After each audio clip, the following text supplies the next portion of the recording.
అగ్రరాజ్యమైన America, bullet లాంటి Iran మధ్యలో Pakistan army chief. అసలు ఆ రాత్రి ఏం జరిగింది? కేవలం 2 రోజుల క్రితం వరకు పరిస్థితి ఎలా ఉందంటే ఏ క్షణంలోనైనా థర్డ్ వరల్డ్ వార్ మొదలవుతుందని ప్రపంచమంతా భయపడిపోయింది. డొనాల్డ్ ట్రంప్ ఒక స్టేట్మెంట్ ఇచ్చారు. A whole civilization would die tonight. ఇదే ఆ ట్వీట్.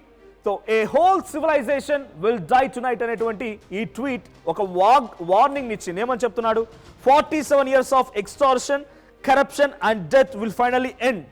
47 ఏళ్ల ఎక్స్టార్షన్, కరప్షన్, అక్కడ పరిపాలన కాస్త పూర్తిగా ముగింపు పలకబోతుందని డొనాల్డ్ ట్రంప్ ట్వీట్. అయితే ఇరాన్ పై ఇజ్రాయెల్, అమెరికా కలిసి భారీ అటాక్ ప్లాన్ చేశాయని అందరూ ఫిక్స్ అయ్యారు. కానీ సరిగ్గా అదే సమయంలో తెర వెనుక ఓ గేమ్ చేంజింగ్ ఫోన్ కాల్ వెళ్ళింది. అది వాషింగ్టన్ నుండి ఇస్లామాబాద్కి వెళ్ళినటువంటి ఫోన్ కాల్.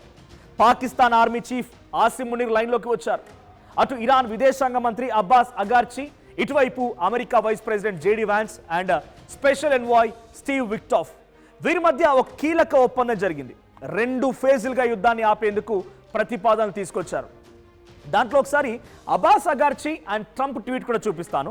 సో ఇది మీరు చూస్తోంది Abbas Araghchi, Iranian foreign minister. So ఆయన ఏం మెన్షన్ చేశారు? On behalf of the Islamic republic of Iran I express gratitude and appreciation for my dear brothers Prime Minister of Pakistan and Field Marshal for their tireless efforts to end the war in the region.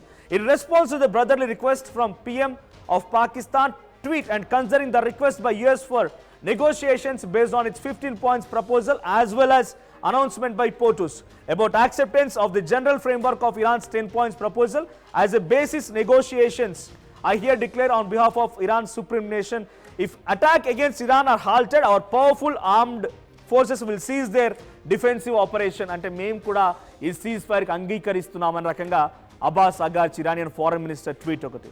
Next Trump tweet చూద్దాం.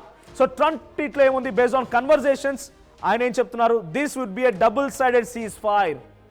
ఇరు పక్షాల నుంచి cease fire అనే మాట వచ్చింది.